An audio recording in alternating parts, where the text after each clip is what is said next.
So hello and good morning everyone, wish you all a very happy Republic Day.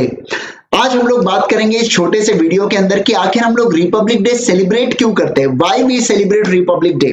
तो आइए जानते हैं इस पर्टिकुलर चीजों को। जैसे कि आप लोग जानते हो कि 1947 में हमको आजादी मिल चुकी थी, लेकिन 1950 में इंडिया का कॉन्स्टिट्यूशन स्थापित किया गया।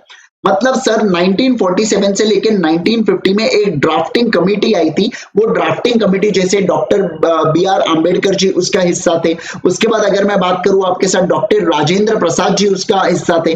बेसिकली ये ऐसे जो उच्च उच्च कोटि के लोग हैं, ये बेटा वो ड्राफ्टिंग कमेटी का हिस्सा थे और उन्होंने बहुत सारे बढ़िया बढ़िया डिसीजंस लिए। उन्होंने इंडिया के कॉन्स्टिट्यूशन को एस्टैब्लिश किया कि जिससे कल चल के इंडिया के लॉज एंड रेगुलेशंस कैसे गवर्न होंगे, गवर्नमेंट कैसे कंडक्ट करेंगी, गवर्नमेंट क्या क्या चीजें कर सकती है, क्या क्या चीजें नहीं कर सकती है, सारे चीजों से रिलेटेड बात की गई है हमारे कॉन्स्टिट्यूशन के अंदर। उससे पहले गवर्नमेंट ऑफ इंडिया के ऊपर कौन सी वाली चीज, मतलब एक एक्ट इंपोज किया गया था जो ब्रिटिश द्वारा एस्टेब्लिश था, वो चीज अबॉलिश हो गई और 1950 में हमारा खुद का कॉन्स्टिट्यूशन स्थापित हो गया। उसके बाद अगर बात करें तो ये one of the longest constitution है और वर्ल्ड का सेकेंड लार्जेस्ट एक्टिव कॉन्स्टिट्यूशन भी है।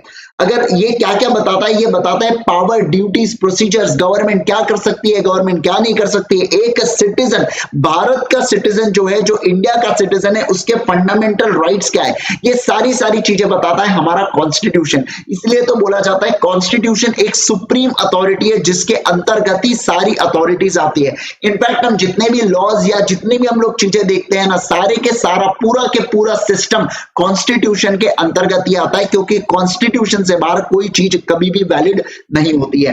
तो ये हमारा 26 जनवरी का मतलब अगर मैं बात करूं तो इसलिए हम लोग 26 जनवरी सेलिब्रेट करते हैं। इसलिए इसका एक अलग इंपॉर्टेंस है कि इस दिन भारत का संविधान स्थापित किया गया था। Constitution of India was establish या was enforced on this particular day, right.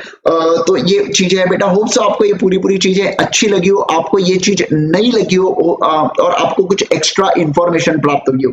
जाने से पहले इतना कहना चाहूंगा कि अभी एक अनअकैडमी का ऑफर चल रहा है जिसके अंदर अगर आप 25 से लेके 27 जनवरी तक कोई भी सब्सक्रिप्शन लेते हैं तो आप यहाँ पे आईजी सर के अगर कोड का इस्तेमाल करते हैं, मतलब आप आईजी सर कोड का इस्तेमाल करते हैं तो आपको मैक्सिमम पॉसिबल